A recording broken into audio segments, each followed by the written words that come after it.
With Barnstable Today, I'm Sarah Colvin. Last night, the Barnstable Patriot hosted the first of 2 nights of debate with town council candidates. Precinct 13 candidates Jen Cullum and Bob Jones were up first. Moderator and Barnstable Patriot editor Dave Still asked them to respond to how they would work to ease the strain of a fractured town council. You know, there are certain things we give our child a timeout for, and irrational behavior is one of those things.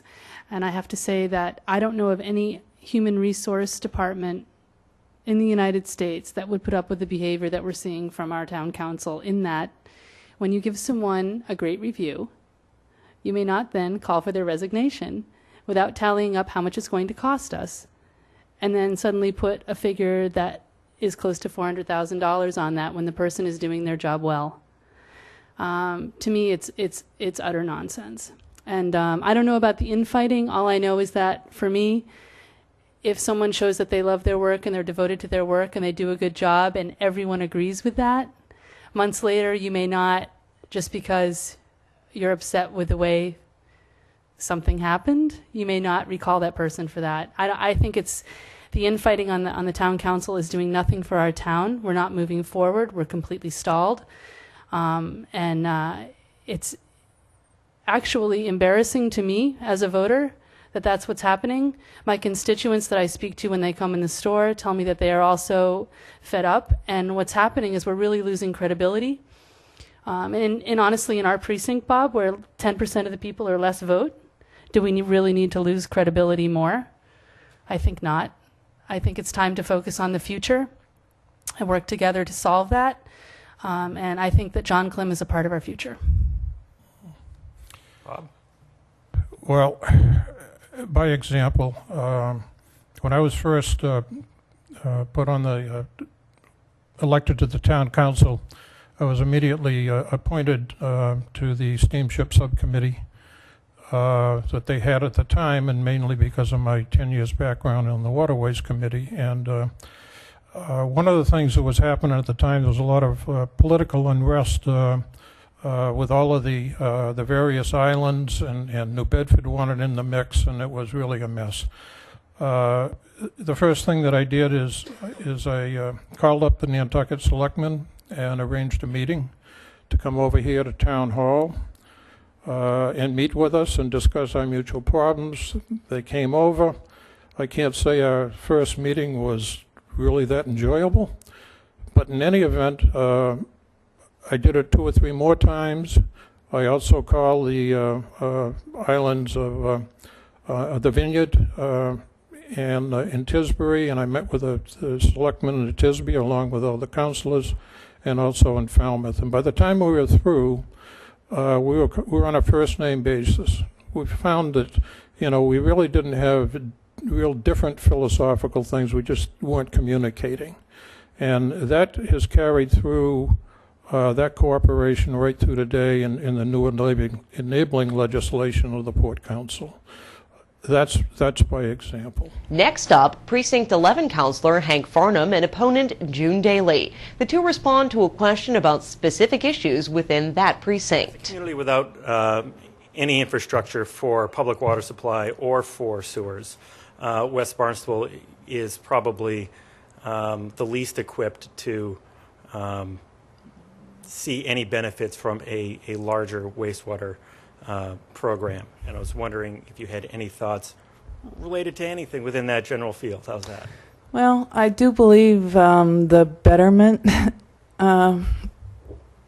process has worked in the past. I know people were a little standoffish about it, but certainly it does work. It works. You know, people don't like having betterments attached, but I think it works okay. Certainly for it would work for the water. I think the sewer is too big a picture, and that we need to look at it regionally. Thank you, and thank you for working with me through that. Thank you. Hank, your turn. Well, as I tried to indicate earlier, I believe West Barnstable is at the end of the rainbow when it comes to the sewering, and so that's until we come up with some sort of a comprehensive townwide plan that is encompassing every aspect of sewering the town, whether it's 5 years or 55 years down the road, I don't know what to tell you. West Barnstable is really reluctant to proceed with funding, knowing that they may not get any funding themselves. As far as the municipal water side of things, was that the other part of it? Yes.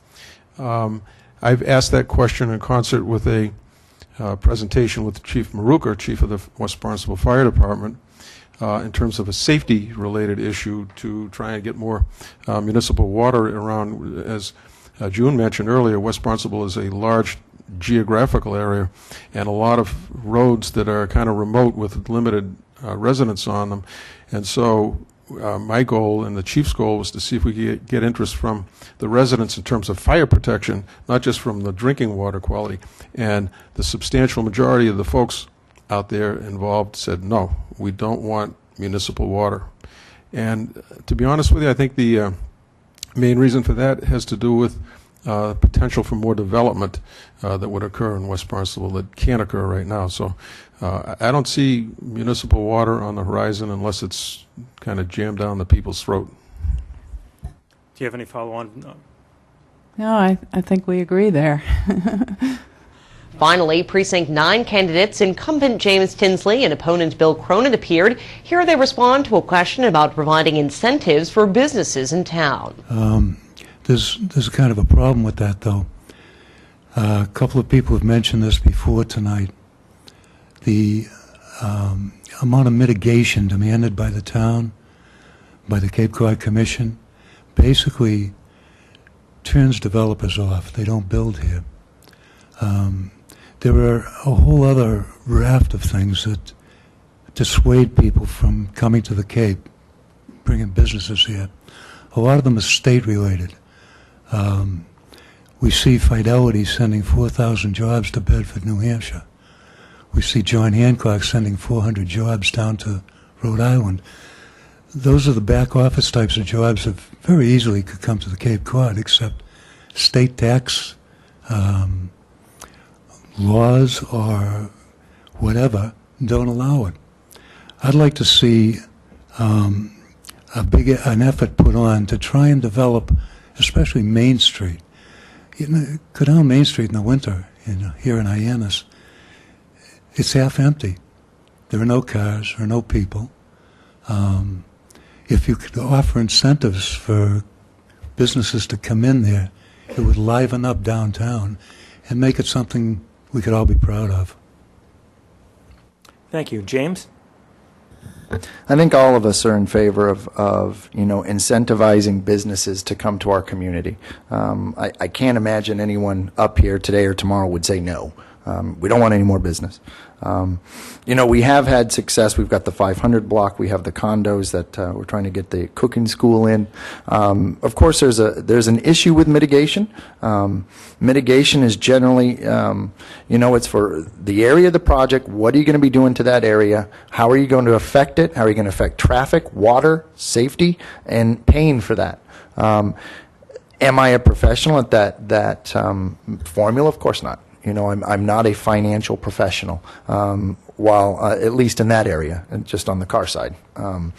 So while it's daunting, we also live in an older community. If you're going to be tearing up a street and there's water pipes and you need more water, there's going to be a cost associated with that the town should not have to absorb.